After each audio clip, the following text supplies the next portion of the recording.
Muy buenos días y un cordial saludo a todos los oyentes de Radio María. Un día más, con la gracia del Señor, nos disponemos a continuar el comentario del Catecismo de nuestra Madre la Iglesia.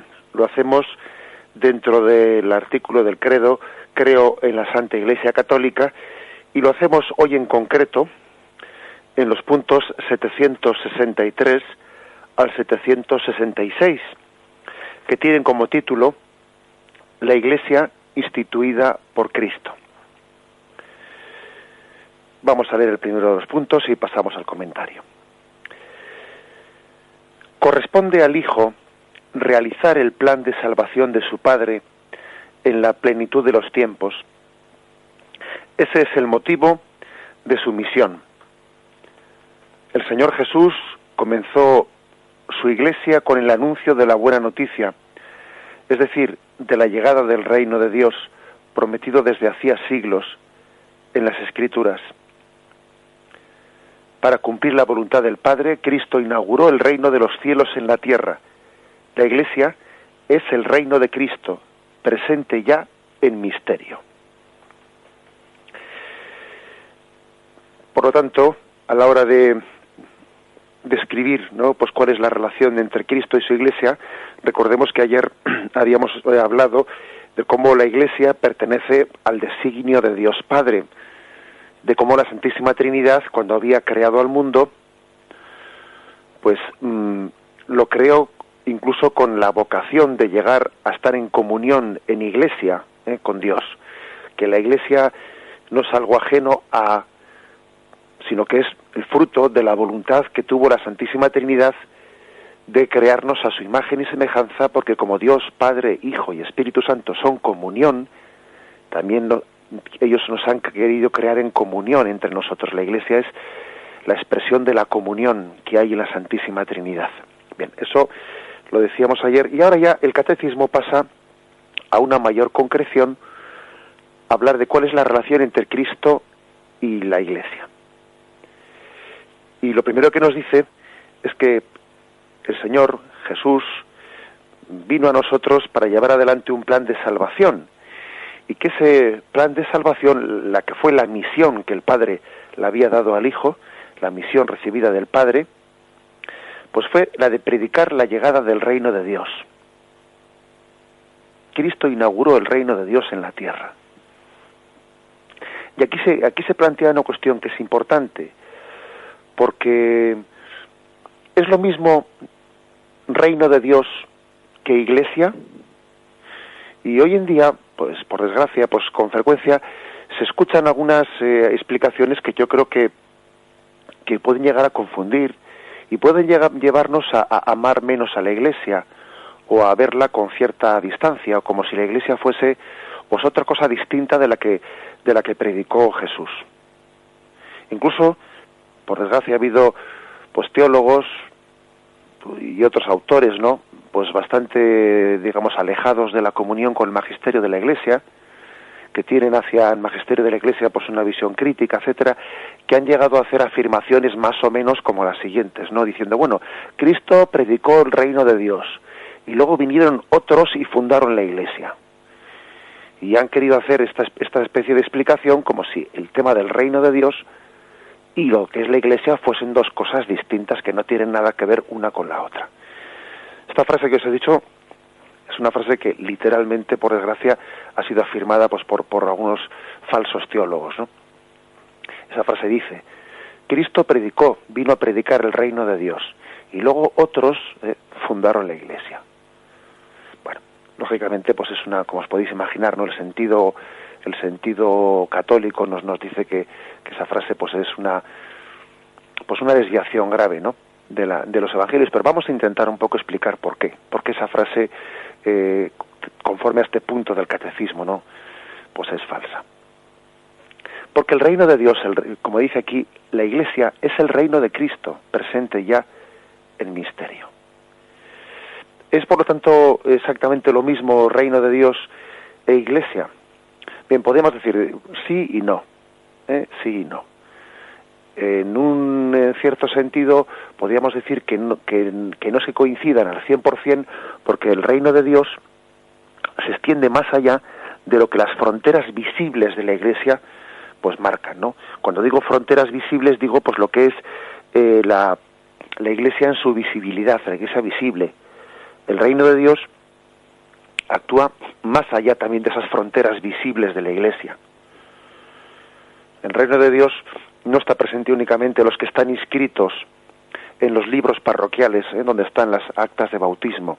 No, también el reino de Dios está trabajando en muchos corazones de personas que, aunque inculpablemente por su parte no han sido bautizadas, pues porque no han conocido el tesoro de la Iglesia Católica, sin embargo el reino de Dios también trabaja en esos corazones.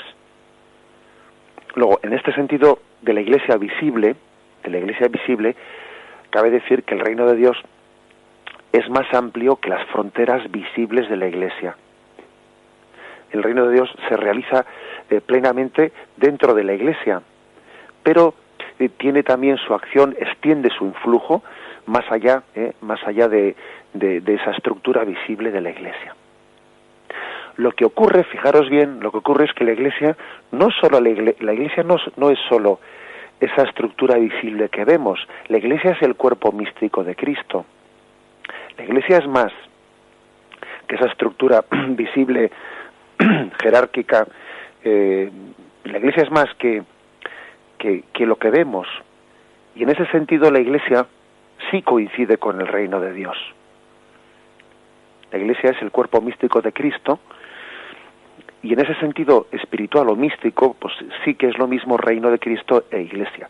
Y de hecho veis como aquí pues dice, ¿no? La Iglesia es el reino de Cristo, presente ya en misterio, y cita un texto del Concilio Vaticano II, Lumen Gentium 3, que ahora vamos a leer.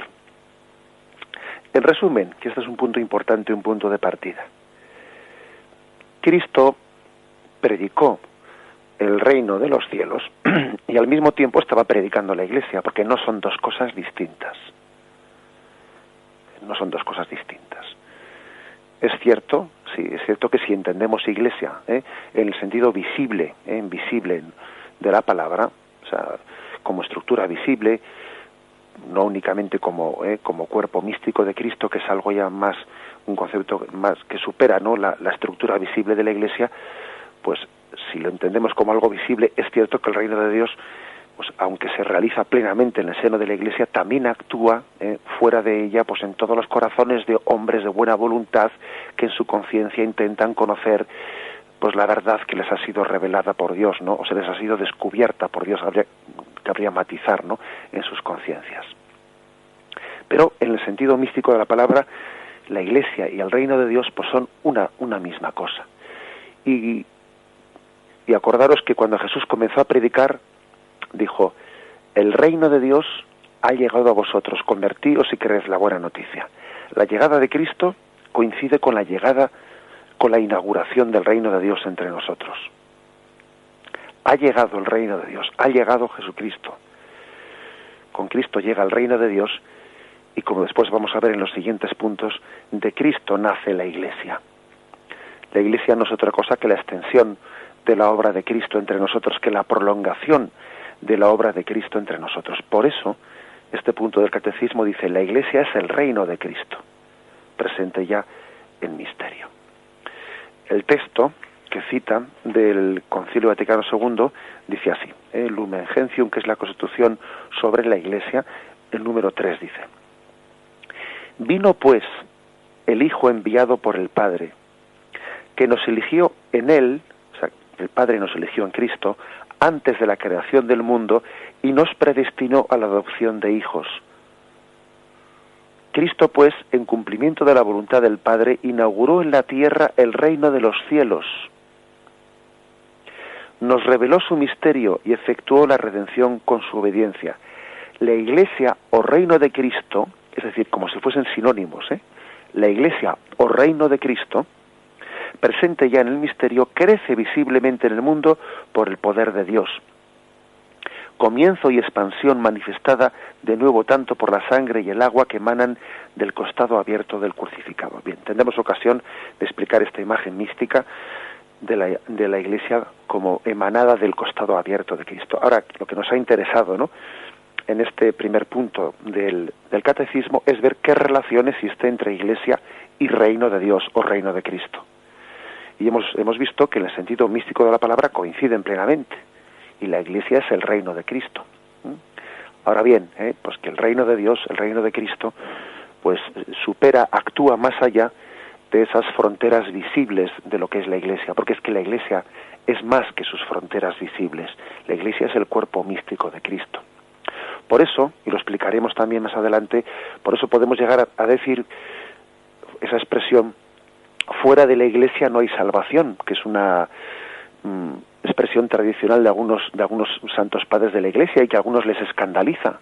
Les escandaliza porque piensan que estamos diciendo que el que no esté bautizado en la Iglesia Católica se condenará. No, no queremos decir eso. Cuando la Iglesia dice, cuando los santos padres no han dicho, fuera de la Iglesia no hay salvación, entienden que la Iglesia es más que sus fronteras visibles. La Iglesia es el cuerpo místico de Cristo y alcanza también bajo sus alas, aunque sea de una manera casi inconsciente, alcanza a muchas personas de buena voluntad que forman parte de ese cuerpo místico de Cristo, porque es el reino de Dios, el reino de Cristo que actúa más allá de las fronteras visibles de la Iglesia, porque coincide con el cuerpo místico de Cristo. Vamos a reflexionar brevemente sobre ello y continuamos.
Dice así el punto 764.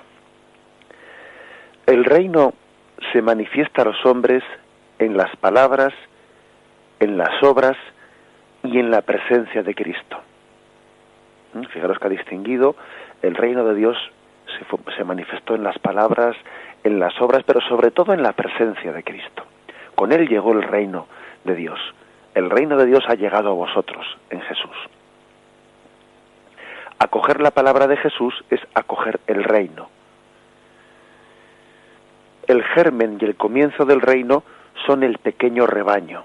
Aquí cita Lucas 12:32, que dice ese texto: no temas, pequeño rebaño, porque a vuestro Padre le ha parecido bien daros a vosotros el reino.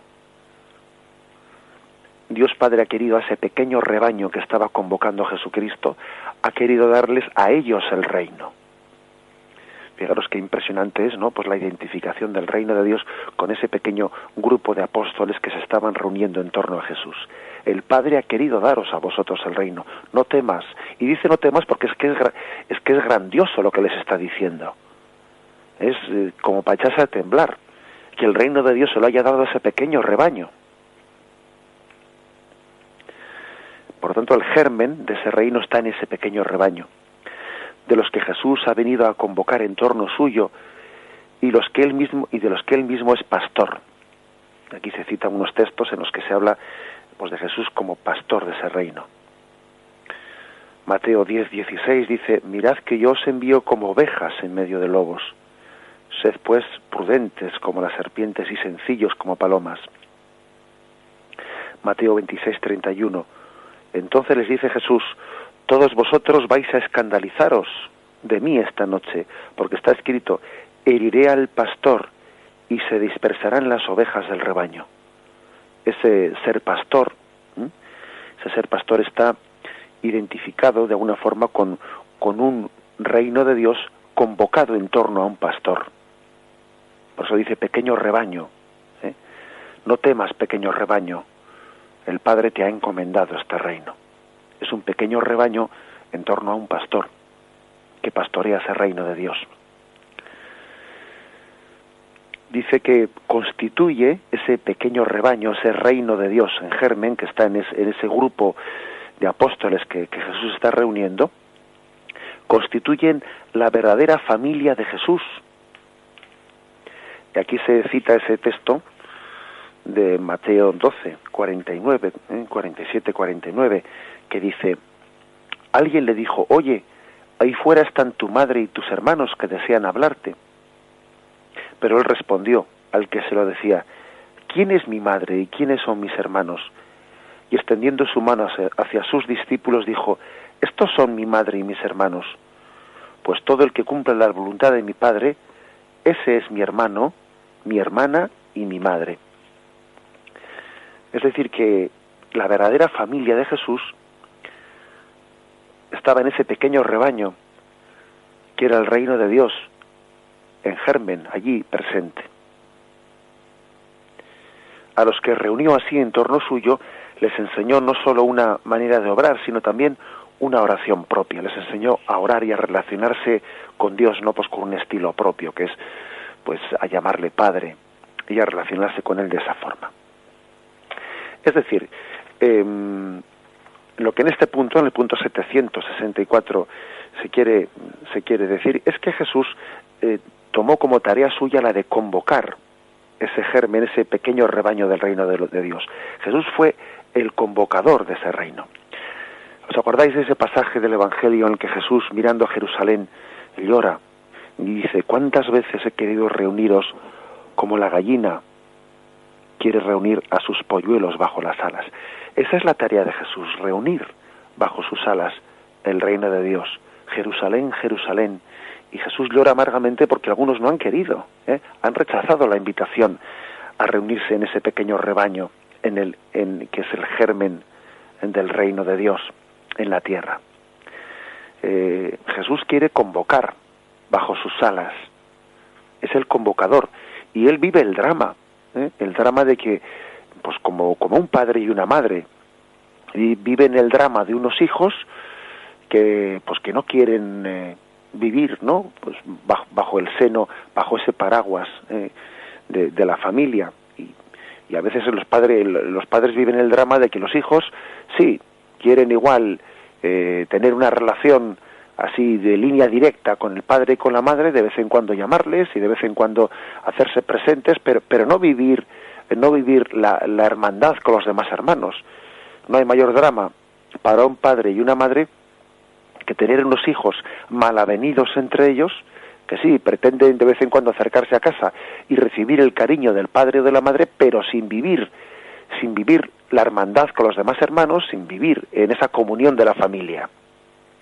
Algo así le pasa también a Jesús, le pasa a Dios, que en esta especie de mentalidad que existe, ¿no?, de hoy en día de pretender tener una relación directa con Dios sin querer vivir en la comunión de la Iglesia.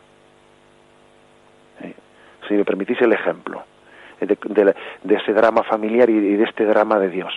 En nuestra cultura existe, ¿no?, pues esa tendencia a pretender tener hilo directo, ¿no?, hilo directo con Dios sin querer vivir en esa comunión con la Iglesia, de hermandad con los demás y de comunión con ellos. Y Dios sufre por ese drama. Y Jesús vuelve a decir hoy también, Jerusalén, Jerusalén, ¿cuántas veces he querido reuniros bajo mis alas y convocaros a todos como familia, como hermanos?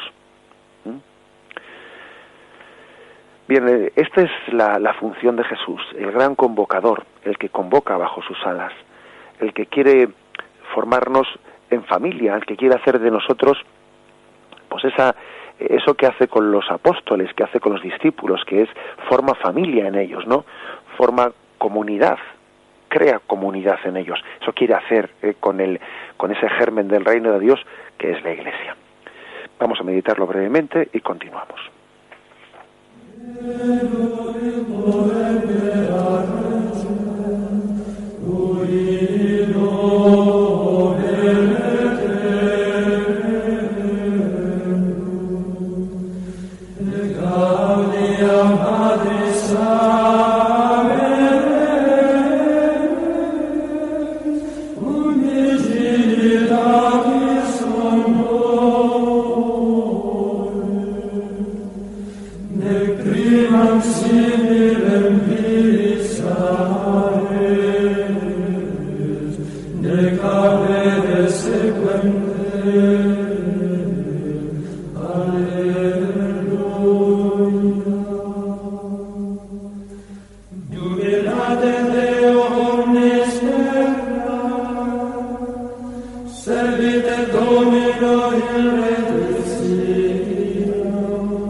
El punto 765 dice así: Jesús dotó a su comunidad de una estructura que permanecerá hasta la plena consumación del reino. Y ahora empieza un poquito a describir cómo es esa estructura de la que Jesús dotó a su Iglesia. Y este es un punto importante porque podríamos hacer la pregunta, vamos a ver, ¿Jesús fundó la Iglesia? Jesús instituyó o fundó la Iglesia. Y parece como que pues hoy en día le tenemos un poco de miedo a esa, ¿no? O hay quien tiene, ¿no?, un poco de miedo a esa pregunta, y no hay que tenerle ningún miedo. Porque claro, Jesús, hombre, si por fundar entendemos lo que hoy se entiende fundar, que es, bueno, pues llamarle a un notario y levantar un acta en la que se constituye esta sociedad, y tal es el presidente y tales son tal, no, los vocales son tales personas, hombre, en ese sentido tan formal, pues Jesús no es que fundase la Iglesia, es que en ese tiempo no se hacían así las cosas, ¿no? Jesús no es que no fundó la Iglesia en este sentido nuestro que decimos, ¿no? Pues, pero Jesús sí fundó la Iglesia, no tanto en un acto, en un momento puntual, sino Jesús fundó la Iglesia fruto de toda su vida. O sea, la Iglesia está fundada por Cristo no tanto en un momento. Fijaros que la Iglesia no celebra nunca el día de su fundación. No, eso no existe. Igual que existe el día de la venida del Espíritu Santo, el día de... Eso sí que existe, ¿no? El día que Cristo instituyó la Eucaristía. Sí existe eso, la institución del sacerdocio. Eso sí que lo celebramos. Pero nosotros no celebramos un día en el que Jesús fundó la Iglesia. ¿Por qué no lo celebramos? Pues porque no es un momento puntual. Porque Jesús fundó la Iglesia en toda su vida. Es decir, la Iglesia es la continuidad de la vida de Jesucristo. Es mucho más que un momento puntual. Jesús uno saca como consecuencia pues que Cristo tenía intención de fundar la Iglesia de un montón de pasajes. Por ejemplo, cuando Jesús instituye la Eucaristía: tomad y comed, esto es mi cuerpo, tomad y bebed, esta es mi sangre. Y luego dice: haced esto en memoria mía. Hombre, si él dice haced esto en memoria mía, es que evidentemente tiene una intención, Jesús tiene una clara voluntad de que lo que él está predicando haya quien lo continúe, de que la obra de Cristo no se termine con él. Si él dice haced esto en memoria mía, es que Jesús tenía claramente una voluntad de que existiese una Iglesia que iba a continuar su obra, entre otras cosas celebrando la Eucaristía. O sea, que creo que es claro. O sea, no es que haya un momento en el que Jesús diga quiero fundar la Iglesia, no, si es que se desprende como consecuencia de un montón de pasajes del Evangelio. Id por todo el mundo predicando el Evangelio, id y bautizad, id y perdonad los pecados. Incluso dice en un texto: no terminaréis en todos los pueblos la predicación, en todos los pueblos de Israel, antes de la vuelta de Jesús en gloria. Hombre, pues es bastante de sentido común, ¿no?, que Jesús tenía esa intención. Y desde luego además no cabe decir que eso haya sido, como hay quien afirma, ¿no?, desgraciadamente, que eso haya sido una especie de invención posterior que alguien haya añadido a los evangelios, en absoluto. Fijaros que ese texto que he hecho referencia, el texto de la institución de la Eucaristía, haced esto en memoria mía, es uno de los textos que todos los escrituristas coinciden en que es de los textos que se ha transmitido con mayor fidelidad a las palabras de Cristo, que son las mismas palabras de Cristo las que se han guardado en esa institución. Como dice San Pablo: yo he recibido una tradición que a su vez os transmito, que Jesús, la última cena, tomó el pan, tomó el vino. O sea, son las mismas palabras de Cristo que se han transmitido en la institución de la Eucaristía, que no nos hemos atrevido a cambiar ni una coma de esas palabras de Cristo, en las que se dice, haced esto en memoria mía.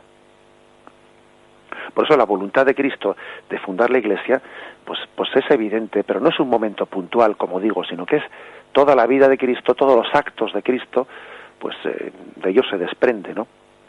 Se desprende esa intención.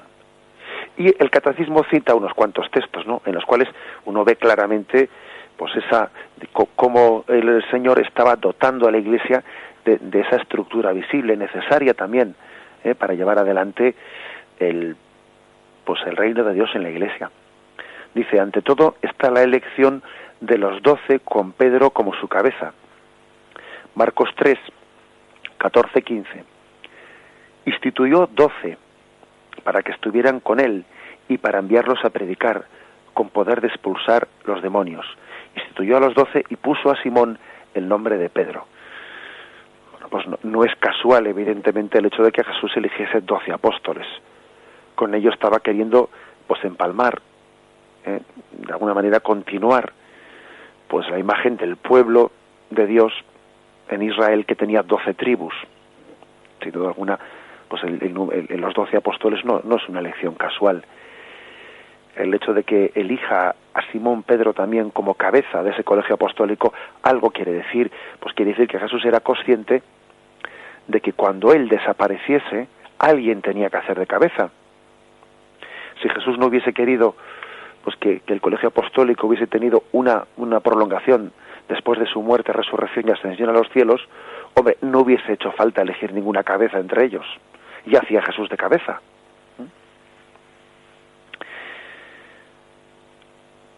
Continúa, dice el texto Mateo 19, 28, Jesús les dijo, yo os aseguro que vosotros que me habéis seguido, en la regeneración, cuando el Hijo del Hombre se siente en el trono de gloria, os sentaréis también vosotros en 12 tronos para juzgar a las 12 tribus de Israel.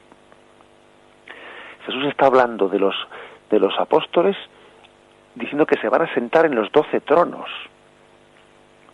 Fijaros hasta qué punto Jesús tiene conciencia, ¿no?, de haber fundado en ese pequeño rebaño, en torno a él, de haber fundado el reino de Dios, la Iglesia. Qué conciencia tiene, que habla de que se van a sentar en los 12 tronos. Es impresionante esta expresión. Más adelante sigue Lucas 22:30, el siguiente texto que cita el Catecismo. Yo por mi parte dispongo un reino para vosotros, como mi Padre lo dispuso para mí, para que comáis y bebáis a mi mesa en mi reino y os sentéis sobre tronos para juzgar a las 12 tribus de Israel. Dice Apocalipsis 21, 12, 14, otro texto. Tenía una muralla grande y alta con 12 puertas, y sobre las puertas 12 ángeles, y nombres grabados que son los de las 12 tribus de los hijos de Israel. Al oriente 3 puertas, al norte 3 puertas, al mediodía 3 puertas, al occidente 3 puertas. La muralla de la ciudad se asienta sobre 12 piedras, que llevan los nombres de los 12 apóstoles del Cordero.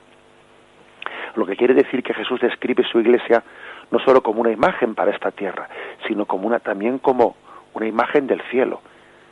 La iglesia de Cristo tendrá su consumación en el cielo. No será algo que termine con esta vida. La iglesia pues está prolongada en la Jerusalén celestial, en la Jerusalén del cielo. La iglesia triunfante, decimos, ¿no?, que existe la iglesia purgante, la iglesia... Fijaros que no dice solamente que existen las almas purgantes, sino la iglesia purgante. No solo existen las almas de los salvados en el cielo, sino la iglesia triunfante. Es decir, el misterio de la iglesia se prolonga más allá de esta vida, porque es comunión entre nosotros. O sea que la iglesia no es una institución pasajera, únicamente para esta vida. No se habla solo de las almas purgantes, de la iglesia purgante o de la iglesia triunfante, la Jerusalén celestial. El número 12 no solo es atribuido a una imagen anterior del Antiguo Testamento de las 12 tribus, sino que el número 12 se vuelve a utilizar para hablar de las 12 puertas de la Jerusalén celestial en el cielo. Qué conciencia tan grande, ¿no? Qué trascendencia tan grande tenía aquel pequeño grupito, aquel pequeño rebaño de 12 apóstoles que tenía Jesús en torno a él. Bien, dice también Marcos 6:7, y llama a los 12, y comenzó a enviarlos de 2 en 2, dándoles poder sobre los espíritus inmundos. Lucas 10:1-2. Después de esto, designó el Señor a otros 72, y los envió de 2 en 2 delante de sí a todas las ciudades donde él había de ir, y les dijo: la mies es mucha, y los obreros pocos. Rogad pues al Señor de la mies que envíe obreros a su mies. Es decir, que Jesús le fue dando cuerpo, le fue dando estructura a esa iglesia que le estaba formando. Y tenía un grupo más íntimo, de 12 apóstoles, y un grupo más amplio, que aquí habla de los 72 discípulos que Jesús envió. Luego él le iba dando forma.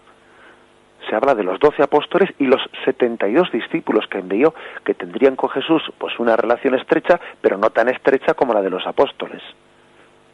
¿Acaso no es esto, no? ¿Acaso no manifiesta esto una clara intención de Jesús, no? De ir formando esa iglesia. Llamámosle formando, instituyendo, fundando, ¿qué más da? Que aquí no vamos a discutir por las palabras, ¿no? Lo importante es la realidad de que la iglesia nace de Cristo y que es totalmente falsa, como hemos dicho, esa frase de que Jesús predicó el reino de Dios y otros fundaron la iglesia. Eso es falso. En reino de Dios e iglesia se identifican en ese sentido que hemos explicado antes, ¿no? Y la iglesia es fruto de toda la vida y la obra y las palabras y la presencia de Cristo. Bien, pues podríamos poner más textos, porque de hecho también ofrece más textos todavía el catecismo, pero yo creo que es suficiente, ¿no? Es suficiente el apoyarnos en estos textos para entender en qué sentido la iglesia pues es fruto de las palabras, de las obras, de la presencia, de la vida entera de Jesucristo.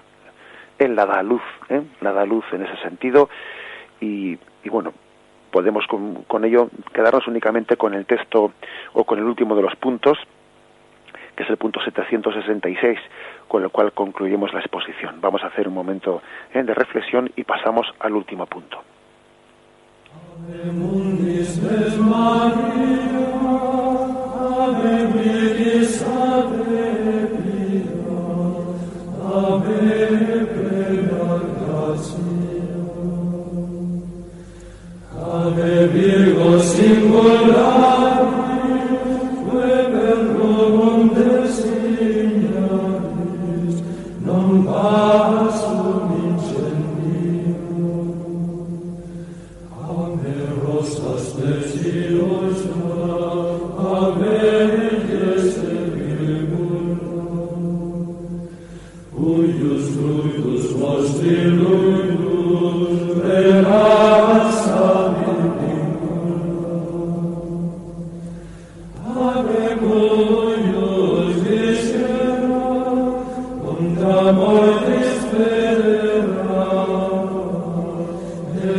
Dice así el punto 766.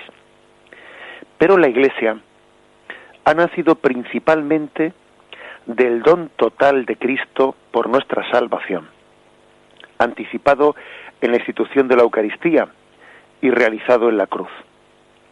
El agua y la sangre que brotan del costado abierto de Jesús crucificado son signo de este comienzo y crecimiento. Pues del costado de Cristo dormido en la cruz nació el sacramento admirable de toda la Iglesia. Del mismo modo que Eva fue formada del costado de Adán adormecido, así la Iglesia nació del corazón traspasado de Cristo muerto en la cruz. Como veis, se reserva para este último punto del Catecismo, el 766, que tiene el epígrafe "La Iglesia instituida por Cristo", se reserva para el último punto que tiene esta explicación la imagen mística de esta realidad que estamos explicando. Bueno, pues la imagen mística es muy hermosa.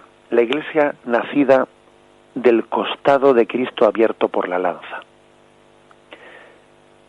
El agua y la sangre, y aquí se cita un texto del Concilio Vaticano II nuevamente, la Lumen Gentium número 3, dice: el agua y la sangre que brotan del costado abierto de Jesús crucificado son signo de este comienzo y crecimiento.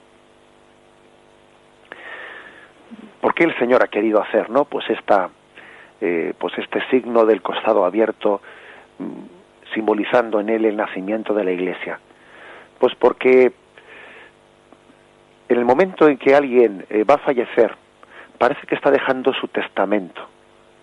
Imaginaros la imagen de un padre de familia que va a fallecer y que reúne en torno a su cama a sus hijos y les manifiesta las últimas voluntades, y a cada uno le dice por su nombre: tú, Jaime, tú, Antonio, y le va encomendando sus últimas voluntades: cuida de tu hermano, haz esto, haz lo otro, ¿no? Bueno, pues algo así también realiza Jesucristo en el momento de su muerte en la cruz. Jesús quiere también visualizar, ¿no?, en la forma de morir, pues que él está dejando sus últimas voluntades, su testamento, ¿no? Lo más precioso que tiene lo está dejando. Y entre lo más precioso que tiene está su madre. Ahí tienes a tu madre. Cuídala. Madre, ahí tienes a tu hijo. Entre lo más precioso que tiene Jesús está dejar a su madre como el legado más precioso para nosotros. Y eso lo hace justo pues en ese momento de su muerte. Y otro legado precioso que nos deja Jesús es el de su Iglesia.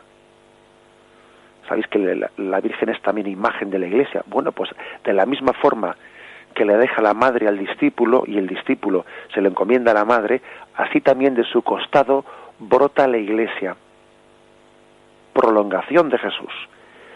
Ese agua y esa sangre que brotan de Jesús son su prolongación, son como si fuesen el cuerpo místico que se extiende más allá del cuerpo físico de Jesús. Se habla del cuerpo, Iglesia, cuerpo místico de Cristo. Ahí lo tenéis, en ese agua y esa sangre que brota del cuerpo ya inerme y muerto de Jesús. Ese es el cuerpo místico. Esa es la Iglesia, como si fuese casi el alma que se separa del cuerpo. El cuerpo místico nació del costado de Cristo. Y al mismo tiempo acordaros que cuando Jesús muere, dice, entregó su espíritu. Y Jesús entregó su espíritu.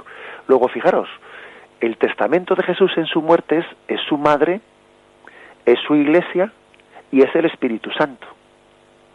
Madre, Iglesia y Espíritu Santo son el testamento que Jesús nos dejó. Tres realidades verdaderamente unidas, ¿no? María, la Iglesia y el Espíritu Santo. Que no nos atrevamos a separar lo que Jesús nos dio unido. Que nadie ose separar lo que Dios unió en un mismo misterio: María, Iglesia y Espíritu Santo. Pero todavía hay más y este punto del catecismo todavía profundiza más en la imagen y dice, tomando pie de una imagen de San Ambrosio, dice: del mismo modo que Eva fue formada del costado de Adán adormecido, así la Iglesia nació del corazón traspasado de Cristo muerto en la cruz. Los santos padres, con esa mirada tan profunda que tienen, ¿no?, que no se quedan en los acontecimientos narrados así externamente, sino que ven el simbolismo profundo que encierran, los santos padres vieron en esa imagen del Génesis en el que Dios extrajo a Eva, formó a Eva de la costilla de Adán, vieron la imagen de que del costado de Cristo había brotado sangre y agua, y era como la Iglesia formada de la costilla de Adán. Por otra parte, Eva, todos sabemos que era la mujer, la esposa, ¿no?, de Adán. Así también la Iglesia es la esposa de Cristo. La Iglesia es la esposa de Cristo, tomada de su costilla, tomada de su costado. ¿Y os acordáis cómo dice el Génesis cuando Yahvé formó a Eva que le dice, primero le hizo caer en un sueño a Adán. Y estando dormido, pues extrajo de él la costilla. También Jesús estaba dormido, estaba en ese momento en la cruz, esa dormición, esa muerte de Jesús, esa imagen del Adán dormido del cual extrae la costilla.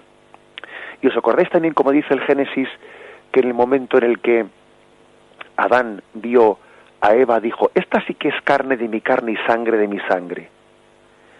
Y Adán se identificó con Eva y vio que en ella tenía una compañera con la cual podía hablar y podía amar, no como el resto de la creación, con la cual Adán pues, no podía hablar con los animales, ¿no?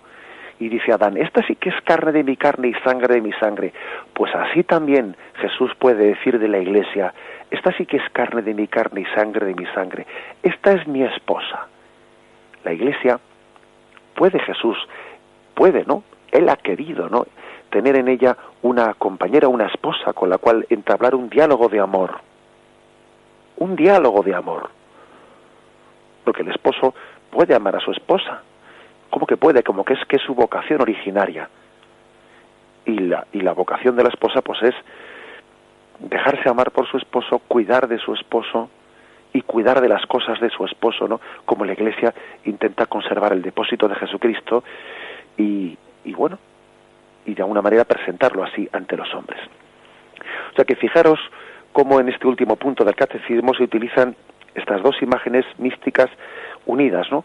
La de la Iglesia naciendo del costado de Cristo, el último testamento de Cristo, en el que se unen María como testamento, la Iglesia como testamento y el Espíritu como testamento. Jesús nos da a María, a la Iglesia y al Espíritu en ese mismo momento, ¿no?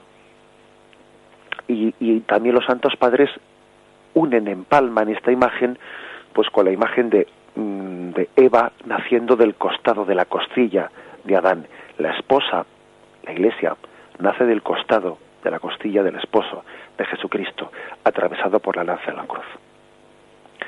Bien, concluimos de esta forma este comentario de estos puntos que tenían como título, os recuerdo, la Iglesia instituida por Cristo Jesús. Continuaremos, Dios mediante, a partir del próximo punto, 767, si Dios quiere.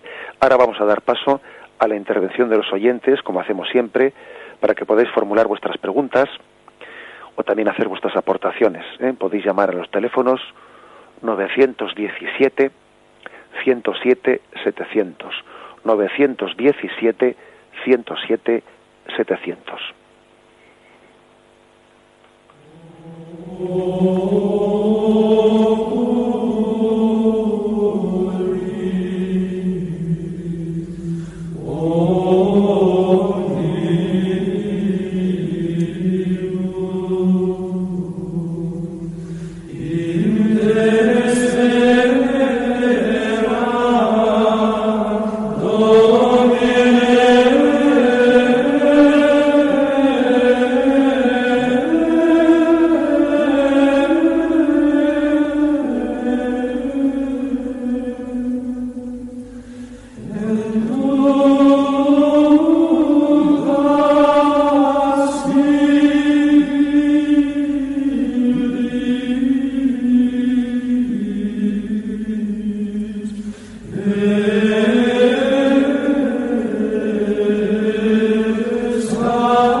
Buenos días, ¿con quién hablamos? Mire, soy yo, ¿verdad? Sí, buenos días. Vale, gracias, buenos días. Mire, soy aquí de Segovia, me llamo Vicente, tengo 55 años y estoy soltero. Vamos a ver, yo le voy a preguntar una pregunta. Yo me confieso muchas veces en la sacristía, porque yo cuando llego al cura le tengo todo preparado, ¿sabe? Sí. Y bueno, pues me confieso en la sacristía y digo, venga, quiero confesarme deprisa y corriendo porque, bueno, sencillamente, y en la sacristía, yo le digo, pues, ¿por qué no se pone usted en el confesionario 15 minutos antes de cada misa y así alguna persona puede confesarse? Y entonces yo le digo, hombre, pues le preparo un vasero eléctrico ahora que es invierno y le preparo una luz y usted puede leer. Y yo le digo, ¿es válido la confesión en la sacristía así a la ligera? O sea, bueno, confesándose en la sacristía antes de misa. ¿Es válido? ¿Y la penitencia se puede cumplir después o antes o cómo? Sí, esa pregunta le hago. Gracias. De acuerdo, bien. Buenos días, gracias. Muchas gracias, sí. Hombre, pues evidentemente la confesión, el sacramento de la confesión no está ligado al necesariamente o esencialmente, ¿no? O sea, como una condición sine qua non, no está ligado al confesionario, aunque la sede penitencial, el confesionario, pues es el lugar más apropiado, pues de hecho, pues en muchas peregrinaciones también a los peregrinos se les confiesa andando. Estoy recordando, por ejemplo, en la Javierada de Pamplona, camino al Castillo de Javier, como los sacerdotes van confesando a los penitentes según se van marchando, ¿no? por el monte. Es decir, que no es esencial el que la confesión se realice en el confesionario. Otra cosa es que sí que es el lugar ordinario y conviene cuidarlo. Y bueno, pues esa sugerencia que con delicadeza pues el oyente le hace al sacerdote de que le invita también a sentarse a confesar a los feligreses, incluso amablemente le invita pues a ponerle salud y ese brasero, ¿no? Ese cuidado cariñoso y respetuoso al mismo tiempo del sacerdote, pues creo que es un signo bonito de cómo un seglar intenta también ayudar a un pastor a ejercer de pastor con delicadeza, sin faltar al respeto, pero sí sugiriéndole. Creo que da un buen testimonio en ello. A veces los sacerdotes pues pecamos de tener demasiada prisa, y de igual en medio de nuestras prisas pues no priorizar lo más importante, y lo más importante pues tiene que ser también atender el cuidado de las almas en el sacramento de la penitencia. A veces pecamos de eso, y está bien que algún feligrés pues con delicadeza, no como este oyente, porque a veces también hay que tener cuidado de no herir el amor propio, los orgullos, ¿no? Pero por supuesto estaría mejor pues que esa confesión pues tuviese más sosiego, más paz, más calma, pero sin embargo, aunque sea hecha de esa forma pues un poco rápida, por supuesto que tiene plena validez, y la penitencia pues uno la cumple cuando puede. Si tiene la posibilidad de cumplirla inmediatamente después del sacramento, de haber recibido el sacramento, pues inmediatamente después. Si no, lo puede hacer en otro momento, en cualquier caso antes de recibir de nuevo el sacramento de la penitencia. Sí, buenos días. Buenos días. Yo llamo desde Madrid, padre. Adelante. En relación con los puntos que usted ha tocado del catecismo hoy, sí. Esto de la fundación de la Iglesia por Jesucristo era un problema que tenía yo, porque yo voy a un grupo religioso y el sacerdote un día dijo que la Iglesia no la había fundado Jesucristo. Y claro, yo me pegué una especie de susto horroroso, y no solamente yo. Entonces le hablé un día, le dije, pero bueno, ¿cómo has dicho esto? ¿Qué horror? Es que nos creas confusiones y tal y cual. Y me dijo, bueno, es que yo, no me entendéis, quería decir en sentido institucional, que es lo que usted ha dicho también, que no hay acta de notario y todo eso, supongo. Sí. Pero me remitió al documento Q. Es que las cosas cambian, que no sé qué. El documento Q, eso es lo que hay que leer hoy, el documento Q. Y yo no sé lo que es eso, padre. ¿Usted podría decirme algo? Bueno, de acuerdo, le intento responder por la radio. Gracias.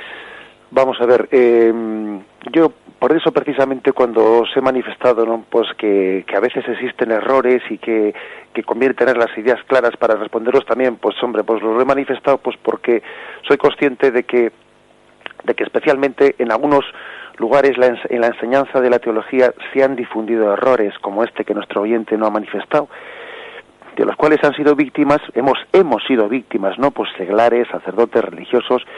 Y precisamente el Catecismo de la Iglesia Católica, entre otras cosas, pues ha sido escrito para transmitir la fe y para responder también, ¿por qué no decirlo?, para responder a muchos errores que se han podido difundir pues en una incorrecta enseñanza de la teología. Bien, dicho eso, pues que eso que le dijo pues el sacerdote, hay que leer el documento Q, pues no sé a qué se refiere. No sé si se refería a la QL, pues que es una de las fuentes que los escrituristas dicen que pudo, en base a la cual pudo completarse el Evangelio, pero no entiendo yo de qué se puede extraer de esa fuente escriturística contraria a esto, porque le viene a decir exactamente lo mismo, o quizás se refiera más bien a algún documento que algunos teólogos hayan elaborado, pero es que hay que distinguir lo que es magisterio de la Iglesia, lo que es doctrina de la Iglesia, de lo que son opiniones de teólogos. Nosotros nos fundamos en el magisterio de la Iglesia, nos fundamos en la doctrina de la Iglesia. Y no se puede poner al mismo nivel doctrina y magisterio de opinión de los hombres. No se puede poner al mismo nivel. Los sacerdotes, los seglares, todos cuando predicamos la palabra de Dios tenemos que tener mucho cuidado de no confundir ideologías humanas con doctrina de la Iglesia. Porque haríamos un flaco favor, porque estaríamos de alguna manera, pues confundiendo la voz con la palabra. Nosotros le prestamos la voz a Cristo, pero la palabra la pone Él. ¿Quién somos nosotros para confundir la ideología personal con la palabra? A veces lo hacemos con buena voluntad, pensando que si explicamos la palabra de Dios con una ideología así un poco de nuestros tiempos, la gente la va a aceptar más fácil, y nos equivocamos, porque si se trata de aceptar las ideologías de la calle, para eso no hace falta acercarse pues al misterio de la Iglesia y a la predicación de la Iglesia. O sea que independientemente de a qué se referiría con este documento Q, que no sé si se refería a la fuente escriturística o algún documento elaborado por algún teólogo, yo qué sé, ¿no? Pues yo creo que hay que dejar a un lado eso y fundarnos al magisterio de la Iglesia. Por eso me parece importantísimo que hoy en día los cristianos, los seglares, tengan un acceso directo a lo que dice el catecismo, y que no tengan que estar, su fe no tenga que estar supeditada a la posible crisis que tenga la persona, incluso aunque sea sacerdote, incluso aunque sea religioso, la posible crisis que tenga la persona, pues que le está mediatizando lo que dice el catecismo. Bien, damos paso a una llamada más. ¿Tenemos algún oyente más a la... Sí. Sí, buenos días. Buenos días, padre. Días, sí. Mire, soy Amada, le llamo desde Oviedo. Sí. Y mi pregunta es que siempre me anda rodando por la cabeza, no sé si lo he leído yo, si lo he oído, pero no estoy segura porque me dicen que no. Jesucristo, cuando estaba con los apóstoles, les dijo algún día, alguna vez en sus charlas, escribid lo que os digo. Bien, de acuerdo. Eso me ronda por la cabeza a mí porque ya le digo, lo he leído o lo he oído, pero me dicen que no. Sí. De acuerdo, se lo comento por la radio. Sí, muy bien, muy bien. Adiós. No, en el Evangelio no viene esa expresión, O sea, en el Evangelio no dice poned por escrito, no. Tal cosa no dice el Evangelio. Sí que es cierto que los apóstoles fueron sintiendo esa necesidad de poner por escrito pues las palabras de Cristo en la medida en que iban, lógicamente, no lo hicieron inmediatamente después, porque al principio, después de Jesucristo, existieron, después de la muerte, resurrección y ascensión de Cristo, la predicación fue una predicación oral, es decir, se iba transmitiendo oralmente lo que Jesús había dicho. Luego se fue poniendo por escrito algunas pequeñas partes de la enseñanza de Jesús. De ahí lo que he dicho antes de la QL, de algunos pequeños trozos del Evangelio que primeramente fueron puestos por escrito. Algunos dicen que la pasión de Jesús, el relato de la pasión fue de las primeras cosas que fue puesta por escrito. Bien, y luego fue, al ir falleciendo los testigos directos de Jesús, es cuando se vio la necesidad de poner por escrito pues las enseñanzas de Jesús, o esas tradiciones orales, o esos pequeños ya documentos que circulaban por ahí, pequeños escritos en los que se recogían algunas de las cosas dichas por Jesús. Se elaboraron los evangelios en base a la doctrina oral que se estaba transmitiendo, en base a esos escritos, esos escritos, que si de la pasión, que si de la QL, que estaban por ahí circulando. Así se elaboran los evangelios, fruto de la necesidad pues de ir poniendo por escrito, puesto que los testigos directos de Jesús estaban falleciendo, pero no es que existiese no es que haya un pasaje del Evangelio en el que Jesús diga poned por escrito, no. Bien, tenemos el tiempo concluido y damos gracias al Señor por haber podido comentar pues así en profundidad el catecismo de nuestra Madre la Iglesia. Dios mediante continuaremos mañana a partir del punto 767. Alabado sea Jesucristo.